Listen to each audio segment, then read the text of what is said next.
think it's extremely important because with a lot of movements, I think I wrote this, I'm not sure, I wrote this for one of your magazines, either Youth Impact or Afrika Moja, but a lot of the times in these movements, Black women will get forgotten. For example, like the hashtag Say Her Name wasn't created now. It was created 5 or more years back because Black women weren't getting the attention that they needed or equal attention as other issues as well. Even now, when we put out the hashtag Say Her Name to ensure that the Black women, also Black trans women as well, got the attention they needed, that got shared less than say their names and say his names. And we do need to say everyone's name. It's very important, that we focus on everyone's case, but it's important that we focus on everyone's case, including Black women. And in one of the things I also wrote that a lot of the times Black women are the brunt of comedy. Like, for example, Megan Thee Stallion got shot this past weekend, and people were making jokes on the internet. Like, the first thing wasn't even to say, are you okay, and things like that. It was to make a joke out of what happened to Megan Thee Stallion. Jada Pinkett Smith, with that whole situation, she was wrong. But if you notice how they responded to that situation versus how they respond to how Black men treat their women in their relationships, they kind of sort of brush it to the side. But when a Black woman does something what we would consider wrong, it's immediately forefront of the media for weeks versus the other side, which is in the forefront for days. And, Black women really do go through a lot, especially Black young girls. We're already looked at as adults before we even reach the age of 13, so we're punished more harshly, held to higher standards. So I think it's very important that we kind of shout the Black women experience so that people can hear that, it's not always just Black people as a whole, but there are specific groups in the Black community that go through a lot more. In total agreement to everything that you said. Like, one thing that a lot of people tend to forget is that the Black community in itself, when comparing towards people in itself, is like toxic, actually toxic. Because, it's not Black people as like an umbrella term. There's so many different groups under that get so much hate and underrepresentation for everything they just are. For example, we talk about colorism, light skins versus dark skins. We've had this debate since, and it's always been an issue about underrepresentation for dark-skinned women and men, because it's always a problem that we have to hold light-skinned or white-passing Black people as a higher standard. On top of that, we also talk about LGBTQ people in the Black community, because not only is it like a taboo, especially coming as an African who has already seen these debates a long time ago, but like it's already a taboo with Black people to be LGBTQ. I don't know where that derived from, but it's always been a type of thing. So if you're Black, woman, and an LGBTQ, that's a triple threat minority right there.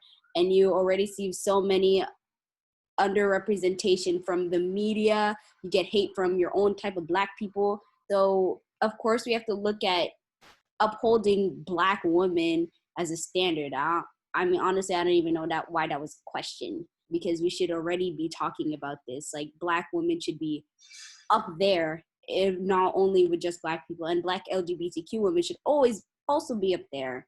And dark Black LGBTQ women should also be up there. Like, we need to be representing every part of every minority in one. So yeah.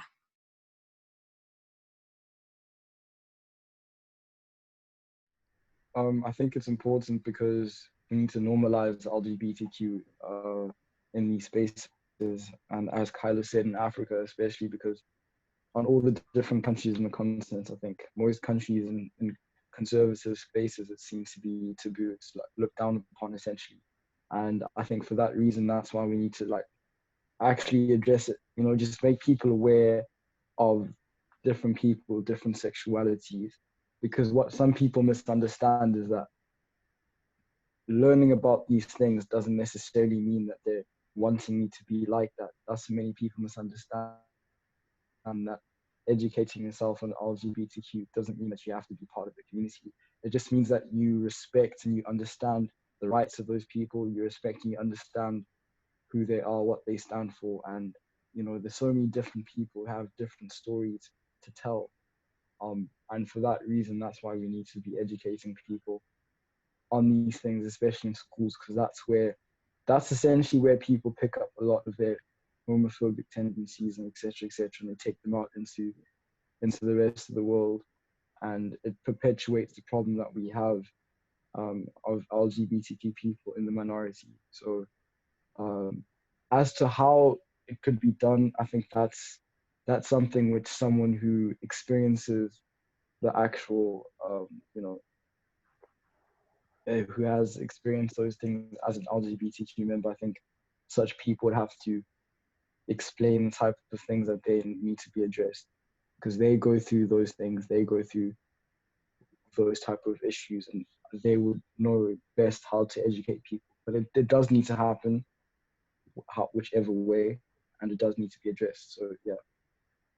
Yeah, I think, regularly in the Black community, we're very religious. We're very conservative in our own ways, and I think that usually we don't get really educated on the LGBTQ community. Like, I myself am a part of I identify as bisexual, and multiple times there are just people who I fear ever saying that to, because it's this idea of the Black community does not accept that. And you go to school and you don't learn. When you learn about sex, it's always man between women. Even in sex ed, you never really talk about protection when it comes to, well, what if it's two men, or what if it's two women? Where does protection come in handy when it's that? I had to do that research on my own and learn about that from friends, and that shouldn't happen. And even talk about consent between men or consent between women, and there's just things that end up happening behind the scenes, which is why you might see things where priests have molested little boys, or where things like that come in handy, and we don't talk about it because we're not talking about how there's this conception of being Black and being gay. The two don't align. And if we don't talk about those things, when things happen behind the scenes where there is some sense of abuse, people are scared to come out, not only because of the abuse, but because of their color of the skin. And it's just this idea of not teaching children not only causes more issues of abuse, sexual abuse with youth, but also causes more risk of disease and STDs in youth, and also just causes identity crisis and never really makes people expand their full diversity and their full, it never makes them see themselves, which is already hard for people of color in any nation to see themselves on screen.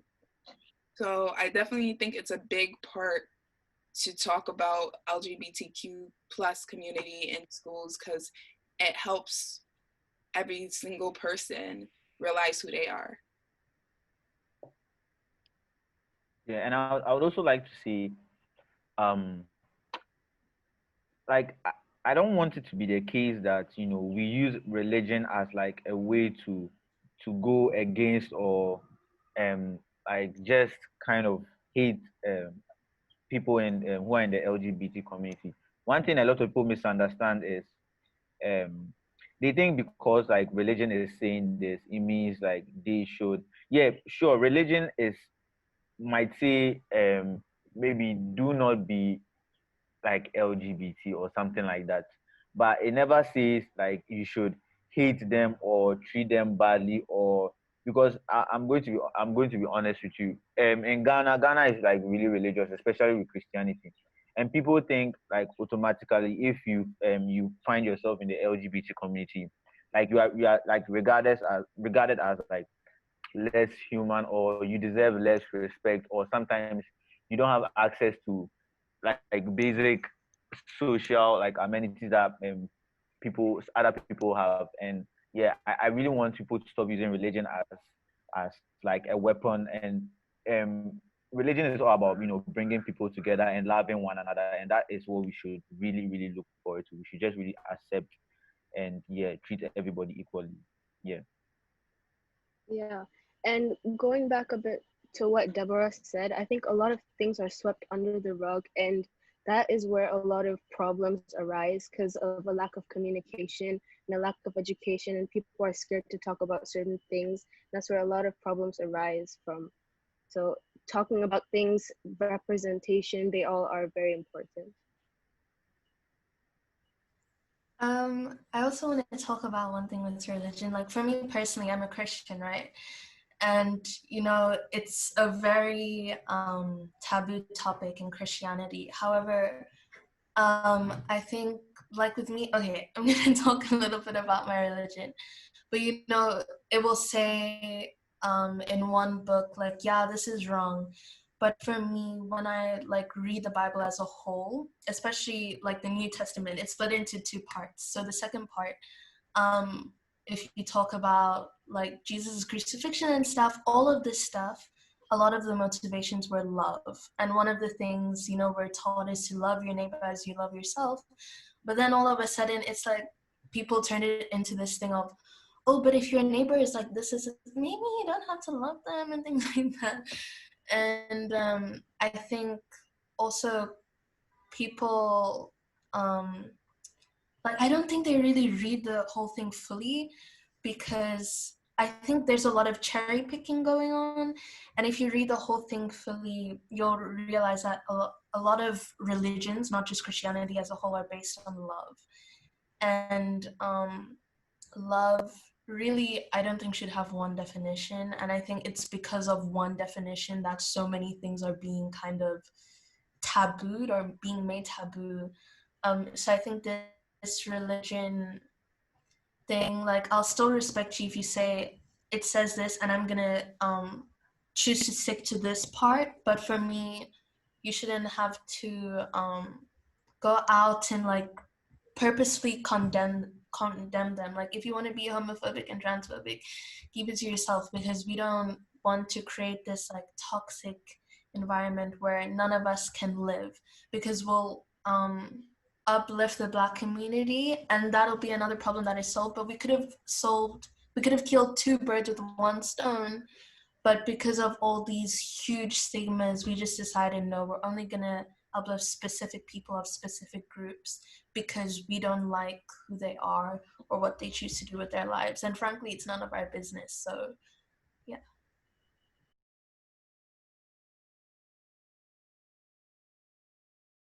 In my honest opinion, racism is like, I don't know how to say this. It's so embedded in people's like family traditions and everything. Like the way this world was set up, Europeans already started, like they had their advantage and they really went forward with it. Like they really took that level and they went. And because of that type of like, it's so systematic, there's probably no way it's ever gonna stop. Like the wage gap in many places, let's say a lot in like the Scandinavian area is much shorter. Like that type of stuff, it's shorter, but it's still prevalent. Like there still is a wage gap. So as long as we keep fighting systematic racism, it's still gonna be there. And it's not only towards Black people, to every type of minority, whether it be race minority or like belief minority, there's always going to be some type of ism in that. So will it ever leave? Probably not. But for us as a new generation, when we have children, hoping that we have children, honestly, but hoping that we have children, we should really start teaching the generations behind us, these like young kids who start saying dumb stuff. We should really be teaching them the way it is so that it's less systematic, because it's always going to be there. The laws have already been implemented. They've already done their effect. So as long as we keep teaching the youth then it's going to be less of like a thing that we can't tackle, but something that we can find ways around more, if that makes sense. Yeah, I agree with Kylo on that one. I think it won't ever like 100% disappear. Like there'll always be few people, those perceptions, always be a few people who are just generally prejudiced. But what we're working towards is just eliminating this general sense of racism being okay. So it should be a very isolated thing. It should be a very small thing. It should be looked down upon. There will always be evil in the world. There will always be problems, but we need to minimize the problems as much as possible and make these things small. Make sure that these type of issues aren't affecting people on a big global scale. They aren't taking away people's job opportunities, and they aren't generally oppressing people and putting them in a lower position than others. Because that's the problem with the racism. That's the problem with the current things that we're fighting for in the world. That the problems that we have are putting people in lesser positions to go to their full potential, essentially. So yeah. Yeah, I feel like people in general, no matter where you go, we're scared of the unknown. We're scared of people we don't know. We've always been told stranger danger. There are communities where I've seen kids who have never had a Black friend in their life. And I don't know, of course, in this generation where we're finally actually talking about systemic racism on a global level, if we're going to see necessarily systematic racism go away, because we've already been impacted by the system itself. We've already gone through the school system where we already are seeing videos of people not getting justice and people dying in their homes and being shot and police officers still not in jail. So we're already been impacted by that system. But I think it's more about, as our generation sees this going on and sees how it's impacted us and those we love, that we work towards changing the system. So maybe soon, or maybe not soon, but one day there is a system set in place where even when there is bias, which will always exist because we're all different and we all have our biases, that even when there are things to check it and keep it in place so that people continue to thrive and don't have to worry about their gender, their skin color, where they come from, or anything that they don't have a choice on, that they don't have to worry about those making an impact on their happiness or their pursuit for happiness. I also, both of you, all of you guys, I definitely agree. And also, I hate when people say this, but in this conversation, it's necessary to say this. It's human nature. If you look at humans in the past, humans will always have a desire to separate people into groups. And I'm not saying we should get rid of labels, because saying get rid of labels is dangerous for the people who heavily identify with them. But humans and people just in general will always have this desire to separate ourselves, or to kind of put ourselves apart from other people. And frankly, like for me, in the industries I want to go into, a lot of the spaces that I want to go are in the 90s of homogenous, whether it's with white people or Asian people. And I feel scared because even in a simple meeting like this, will they look at this and, reject me because they don't like my views? I think we said this earlier. Will they reject me because I guess I'm more open to things? Or will they reject me because the words I said don't match them? And moving forward, we should work to where people like me don't have to be scared, or they shouldn't need to be scared that the label that they identify with can stop them from living, really. So yeah.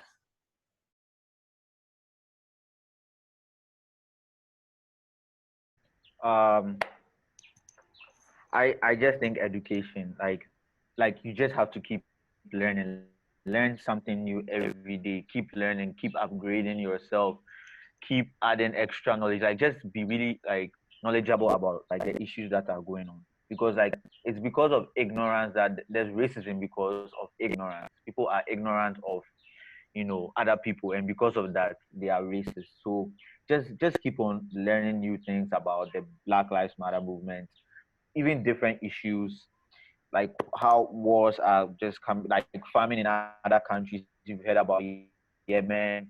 Just keep educating yourself, and yeah, your response to the Black Lives Matter movement and other movements will be much, like you'll be able to attack it with facts. Yes. Yeah, that's what I want to say. Yeah, I completely agree with you with the education thing because there's so many different resources that have been made easy available, books, movies, following people on social media. And also, if you are feeling a bit apprehensive about advocating on a certain issue, stop and ask yourself, if the roles were reversed, like how much would you value someone else speaking on your behalf? And just keep on learning, and yeah.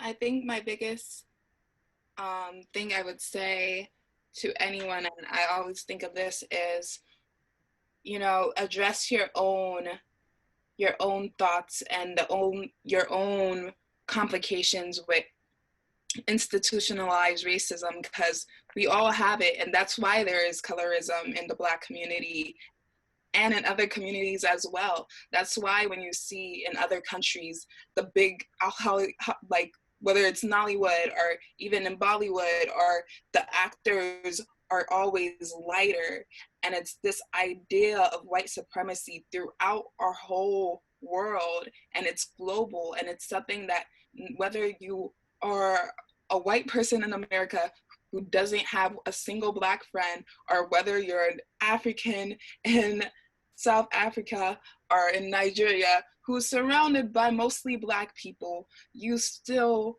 will have this idea and mindset of lighter is better, and that has to be confronted in some type of way. Now, it's different for each individual, whether that is researching more about the situations and how it's come to be like that, whether it is making sure you get involved in socially taking advantage of the privilege of knowing different people from different backgrounds, or watching TV shows or movies that show that. You have to make sure you put yourself in a situation where you can fully accept and love every single person of different backgrounds, different colors, different opinions, and just being different from you.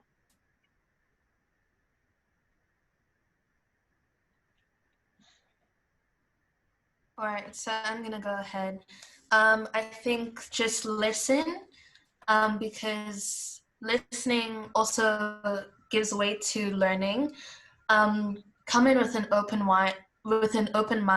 Still stick to your ethics and morals, but also be open to the fact that maybe some of your opinions and your ethics and your morals may be skewed. So come in with an open mind and don't feel on the defense when you enter these conversations. Um, and also teach others once you learn, and also know in which conversations it's your role to have influence, because if it's not your stage to talk, then you shouldn't be holding the microphone and things like that. So yeah, just all around be open and be empathetic. Along with what everyone else has said about learning, about listening, there's also your part to do something. Like, it's not, we're not saying that you should like throw away your ideals out the window, but if there's something that you do and something that you say that is wrong, there is a time and a place for you to get it through your head that it's not something you should be. So even if you have these beliefs, don't throw them away, but know that some of them can be definitely harmful. Like if your belief is to be racist, then obviously like unsee it, like clear yourself. You feel me? So also know that you can keep your ideals. You don't have to change as like a dramatic person. It's like it's not a TV opera, but like make sure that the things that are wrong that you do or say, you get them corrected, or you fix yourself, or you apologize to the person that you said them to. Yeah, yeah, I think that's true. One of the major things that we need to work towards in terms of, I think everyone should do is just learning and changing. And I think the change is important. So like once you've actually learned, like, how do you actually take that information that you've learned?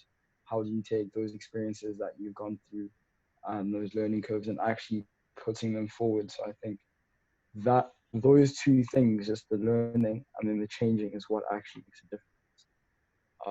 Because the changing is physical things that you do, and just things in general that you do, the way that you act, changing your conduct, etc., etc., that actually make a difference in terms of the whole movement.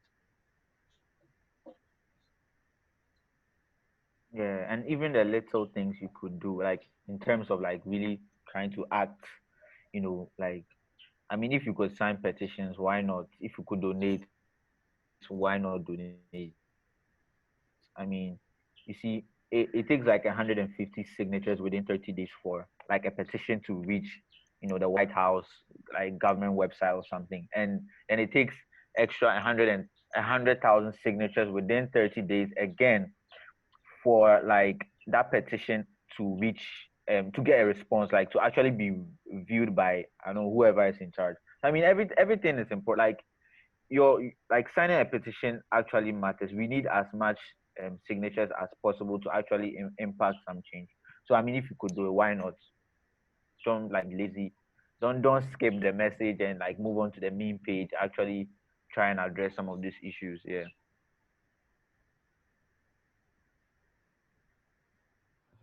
Okay. Well, thank you guys so much for being a part of this. I learned so much today, and I think Ashika can definitely double on that. Um, and I really look forward to hearing from you guys more, and I hope you continue to do what you do, and raise awareness about all of this. And yeah, thank you guys so much for this. All right, thank you. Thank you.